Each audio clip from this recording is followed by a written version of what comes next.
Welcome to the Steelers by the Lake podcast. My name is James Strong, joined once again by my co-host Cody Tanner, all the way from West Virginia. Cody, how are you this fine Saturday morning? James, I'm doing lovely. Work was nice and smooth this week. It's going to be a busy weekend for me. I got to drive an hour away today to work on a new church plant, to work on a building. And then I got some stuff going on tomorrow. We got a football game today, James. We're excited about that. We will be recording a second episode tonight after the game. But we do want to go over the 53-man roster, which is what we're going to do today. But before we do that, James, how are you? Doing well, man. I'm doing well. How's the shoulder? Good. Healing up. More rotation, kind of the same as last week? A hair more, not a lot more. Okay. But it's getting there. I'm able to tie my shoes without much pain these days. Fair enough. And that's a real nice step in the right direction. Fair enough. Again, another shout out to Erica for taking care of my man here. She's been doing all she can, so. She's too good to me. I appreciate it very much. Oh, man. Oh, my Lanta. We're going to talk 53-man roster predictions, James. Are you ready? We're going to go position by position like we always do. And we'll probably snake this. A couple positions, you'll go first, so we see who you got. A couple positions, I'll go first. But let's start this off on the offensive side of the ball, James. Quarterback room. You want me to go first? Me first? I'll go first. That's fine. I mean, it's gonna be the same. It's gonna be the same. It should be. So I have quarterback 1, Russell Wilson. Number 2, Justin Fields. Now I don't expect him to be second string the entire time. And number 3, Mason Rudolph. No, I'm just kidding. Kyle Allen. Then obviously I have the same 3. As much as I would love to have a reason to put John Rice Plumlee as the number 3 quarterback, he has not gotten a single snap in the first 2 preseason games at that position, and I don't expect that to change today. I don't think he's going to get any snaps at quarterback today either, although we might see him a little bit more at wide receiver today. That should be exciting. Yep. Onto the running back position, Cody. Now, this is a little bit more, could be some difference between you and I here, I think. There could be. Najee Harris is running back number 1. Jaylen Warren, question mark on that hamstring. Hopefully he's ready for this first regular season game. Cordarrelle Patterson, and then after that, I have no one. Just those 3 running backs. That is it. Well, James, I have Najee Harris at the 1 as well. Jaylen Warren at the 2, obviously with a hamstring injury. He's not on any kind of injured list outside of like standard injury. Cordarrelle Patterson at the number 3, specifically because of his special teams, what they expect him to be doing on kick returns and stuff like that. And then number 4 is also nobody, James. Nobody on that number 4. I wanted to keep one of those other guys that we got to see run really hard. And I would love to see them run hard again this game and have a spot on that practice squad so that if something happens with either one of these 3 guys. But unfortunately, the numbers didn't add up to make it available for me to put somebody else on that list. Yeah, I'm with you. I've liked some performances from some of these other running backs. I won't be surprised if they keep 2, maybe even 3 of them on the practice squad, knowing that one of them might get called up week 1 if Jaylen Warren is not 100% ready with that hamstring. So look for at least a couple of those guys probably to remain on the practice squad. I'll continue then first, since you got the first one, I got the second one. If we're snaking here, then that means I've got my fullback. So go ahead with your fullback because I already said mine. You said yours? Yeah. Nobody. Got it. I just wanted to mess with you a little bit. Nobody at all. No, that's fine. I want to put Jack Coletto on there, but he hasn't done anything. No, he hasn't. And this is where I'm being weird about it because fullback is a spot on the depth chart that will be filled. Like even if there's not a fullback on the team. So I did put Connor Hayward as my fullback, even though he's technically the 3rd tight end. Fine. So Connor Hayward is my fullback on this list. I will move on to the wide receiver room. And Okay. James, I think this is probably, believe it or not, I think this might be similar. I think a lot of this might be similar this year, just based on how injuries and stuff had fallen. So wide receiver 1, George Pickens, 2, Van Jefferson, 3, Calvin Austin the third, also having Roman Wilson. I think Dez Fitzpatrick finally makes the 53-man roster. And then I also have us keeping a 6th with Scotty Miller. Okay. That's my list. All right. That is not too dissimilar from me, Cody. I have George Pickens, Roman Wilson, Calvin Austin III, Van Jefferson, but I'm only keeping 5, and I'm keeping Scotty Miller as the 5th one, with him edging out Van Jefferson because of the punt return capabilities. Dez Fitzpatrick, I would edging out Dez instead of you, Van. Dez. Yep. Okay. Yeah, edging out Dez. Yeah, if I said Van, I'm sorry. Yep. I think Dez has a very good chance if he has another good outing today. Look for them to keep that 6th guy and have it be Dez. Right now, he's one of the starting gunners. Yep. That doesn't mean that he's going to become regular season because they have a habit of just throwing about anybody in there. But as bad as Quez Watkins was in the preseason with fielding punts, I think Scotty's got a job doing that now. Yep, 100%. On to the tight end room, Cody? Yes, sir. All you. All right. You don't want to do 2 in a row like I did 2 in a row? But you didn't say anybody. I know, I just thought it fun. All right, so tight ends, here we go. Pat Freiermuth, obviously, I have making the roster. Darnell Washington. I've got Connor Hayward listed in my tight end room, and then keeping a 4th tight end with Rodney Williams. I have him edging out Michael Pruitt because of his abilities on the kick and punt coverage game. Yep. Not as good of a blocker as Michael Pruitt is, but definitely superior in the coverage unit. And I think that's going to be ultra important this year with the new kickoff rules. Yep. So I have Pat Freiermuth and Darnell Washington staying. Obviously, the 3rd in my setup is going to be Connor Hayward. I do not have Rodney Williams making the team, although I think there's a high chance of that because of Arthur Smith's desire to use the tight end and have those depth pieces there, and because of the special teams ability with him. But I do not have him. I do not have him on my 53. Okay. Do you have another guy or just no? Okay. No Rodney Williams. I'm just writing the differences on your side. No, you're good. Let's go ahead and look at this offensive line, man. So obviously Nate Herbig is on the IR. He will not be coming back to the team at all. If there was any chance of that, I think he'd come back sometime and be on this. If he wasn't on the IR, I think he'd be on the 53, just to clarify. And clarification on that real quick, since Pittsburgh has placed him on the injured reserve before the final cut down, he is not eligible to come back off of the injured reserve this season. So that's what we mean when we say his season's over.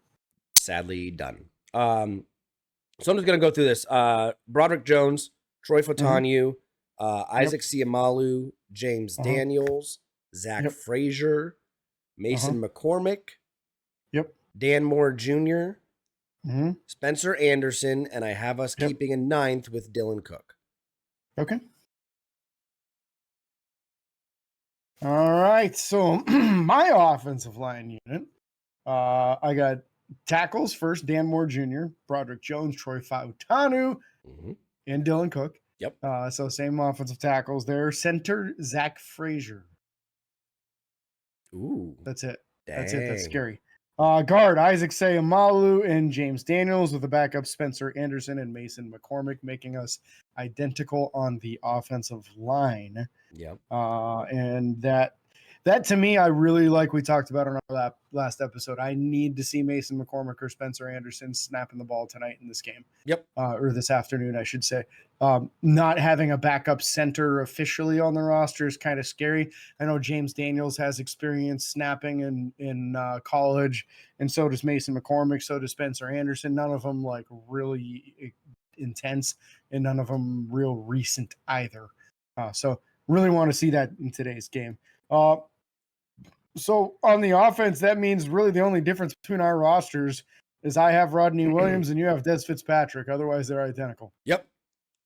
All right. Same amount of guys and everything. So we're both both keeping 24 on the offense, which leaves us with 26 on the defense. So a little more fun on the defensive side. Yeah. Hopefully, we'll see how this Defensive works. line. Go for I'll it. go first on D line. Yep. All right. So big surprise here I have is keeping Cameron Hayward. I know that's weird.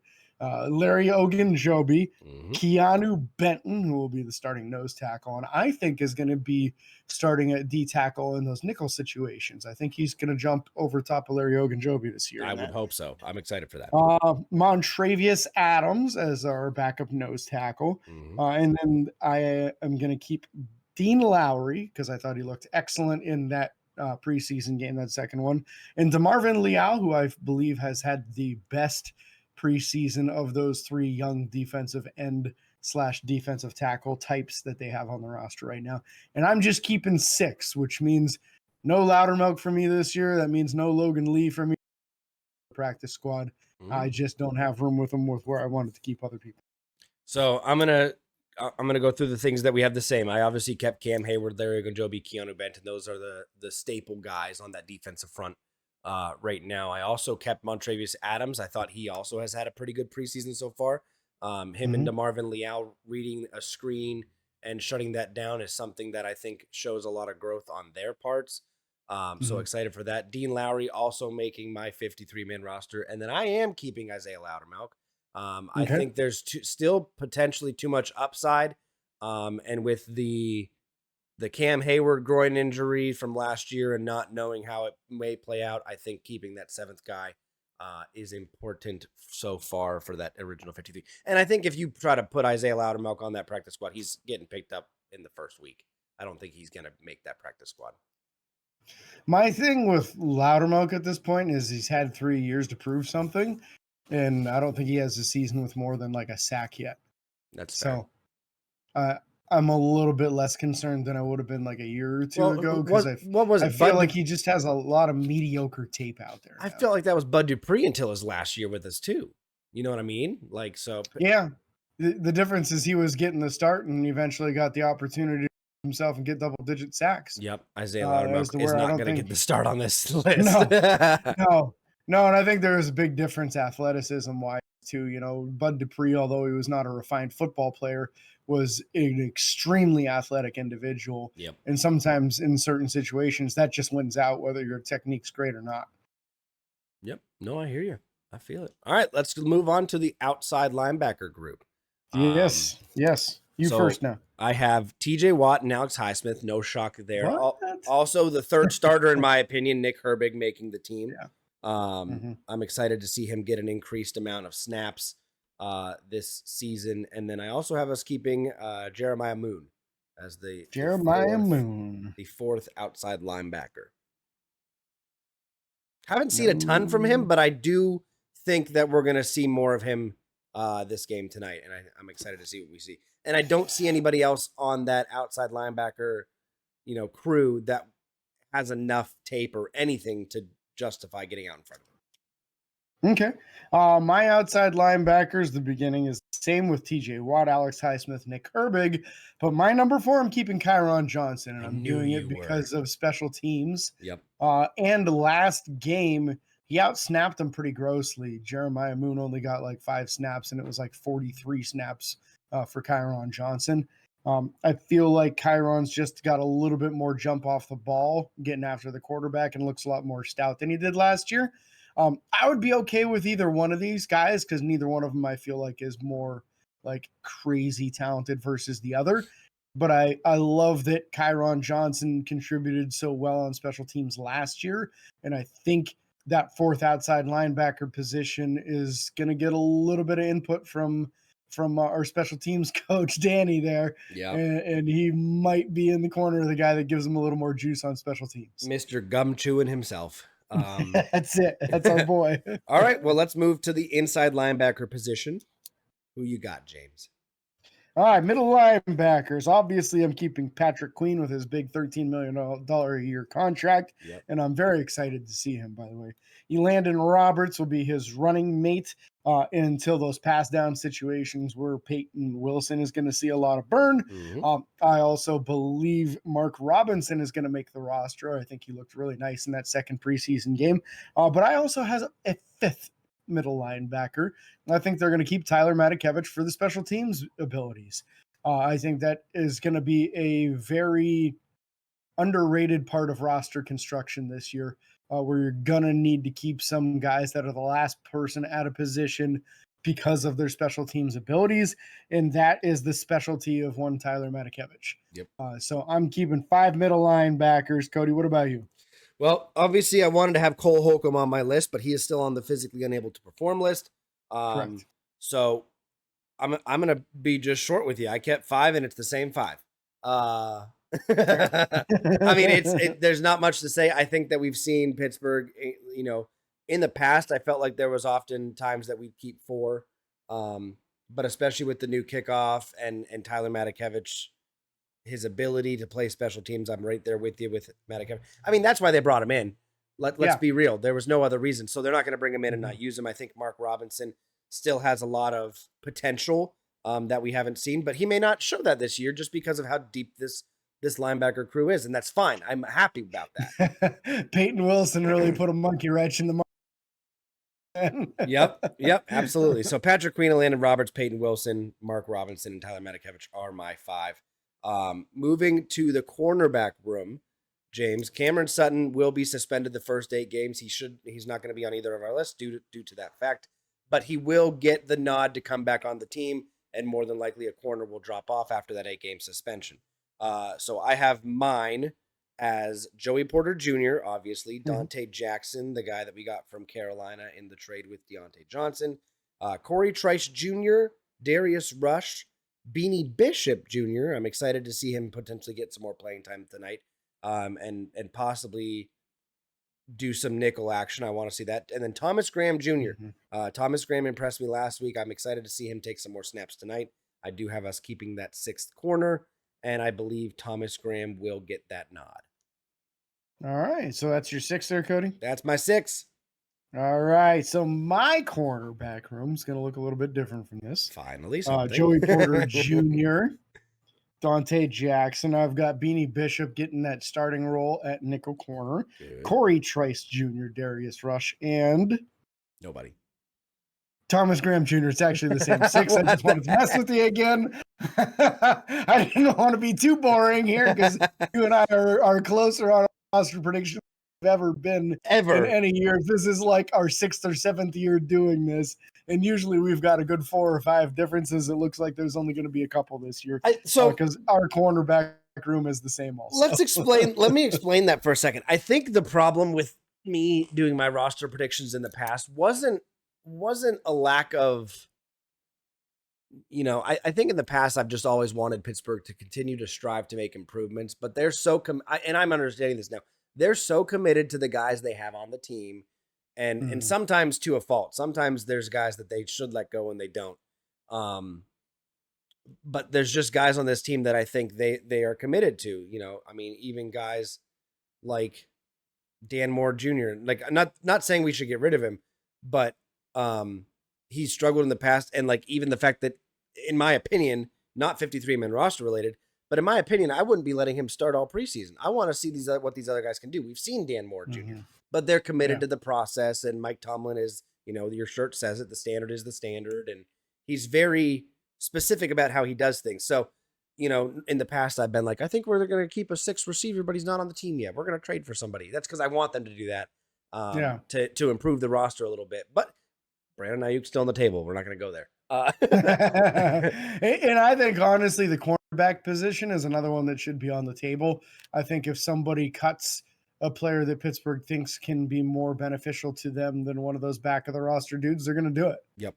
So I wouldn't be surprised if they do that at the corner position. I just wasn't going to predict it. Nope, that's fair. Safety room. I got 4 guys here, James. Minkah Fitzpatrick, Deshaun Elliott, Miles Killebrew, and DeMonte KZ. All right, we finally don't mess with me. Don't mess with me. Oh no, we have to. If you look at the numbers, you have one more guy. Oh, you're right. To the safety position. So I'm keeping 5 safeties, Cody. You're keeping. I already know who you're keeping. I already know who. I wanted to. I wanted to. I couldn't. Yeah. You kept Loudermilk. That was the decision you had to make. It was, and I came down to this person or Des Fitzpatrick as my 53rd. Makes sense. And I decided to keep this guy because I felt like Des Fitzpatrick has been that man on the practice squad enough times that you can sneak him on again and probably not lose him, and then just call him up on game day if you really needed to. So safeties, obviously Minkah Fitzpatrick, obviously Deshaun Elliott, obviously DeMonte KZ, and the all-pro Miles Killebrew. You've got to keep those 4. Those 4 are in pen, in my opinion. Yep. I'm also keeping the rookie Ryan Watts. Ryan splashed a little bit in the preseason here, and you don't get guys this size too often, and it's a true conversion project, right? So he played basically corner his entire college career. Now he comes in as this big 6'1", 6'2", 213-pound corner converting to safety, and thus far has looked pretty comfortable doing so. He's had some hiccups here and there. But I really love the possibility of attempting to convert this dude into a safety and maybe, just maybe, finally finding a long-term solution to play next to Minkah for the next 4 or 5 years as Minkah continues into his career. So I really love the future possibility of Ryan Watts, and I didn't want to lose him. I felt like just a greater possibility of losing him if you were to try to put him on the practice squad than some of the other guys like Loudermilk or Des Fitzpatrick. So that was the reason I went that way and kept a 5th safety. Makes sense to me, James. Makes sense to me. Now, special teamers, those are people too, right? Yeah. Yep. And if they're any different, I will be shocked. Kicker, Matthew Wright, of course. Oh, neither one of us would ever have Chris Boswell. Yeah, Boz, so clearly Chris Boswell is going to be kicker. Punter is going to be the new man and only one in camp, Cameron Johnson. Attaboy. And the long snapper, the only one in camp, and Christian Kuntz. Yep. So pretty chalk on that. I'm assuming yours to be the same. Yep, exactly the same. If you guys want to share your 53-man roster predictions, we'd love to talk about them whenever the actual 53-man roster does get released. Reminder, there is a game today at 1 o'clock. Final preseason game. Excited for that. Go check it out. Yep, James, we waved them terrible talismans right there. Somewhere. Yep, right there. I got 2 of them. Excited for the game. Excited for the regular season. Excited for football to be back, man. I got a fantasy draft coming up here in a few days. Excited for all the things that come with this fall season. Make sure you guys go get your new, those pumpkin spice lattes that I hate so much. Yeah. And I don't like them. Whatever. Chicks love that stuff. They do. Yeah. Not interested. Not interested. But that is going to do it for this 53-man roster prediction. No news or anything on this show. Again, we will be recording later today to go over the 3rd and final preseason game. Be looking forward to that dropping either late tonight or tomorrow morning. And we can't thank you guys enough for listening or watching if you're on YouTube. Reminder to like and follow on Facebook, Twitter, Instagram, TikTok, and YouTube. Subscribe, ring the bell. It's free. It don't cost you a thing. Don't forget the 5-star reviews on Apple Podcasts with this man. Share the show with a friend. Find Steelers fans out there. Let's make some friends. Let's make some family. And this is James and Cody signing off. Peace. Steelers.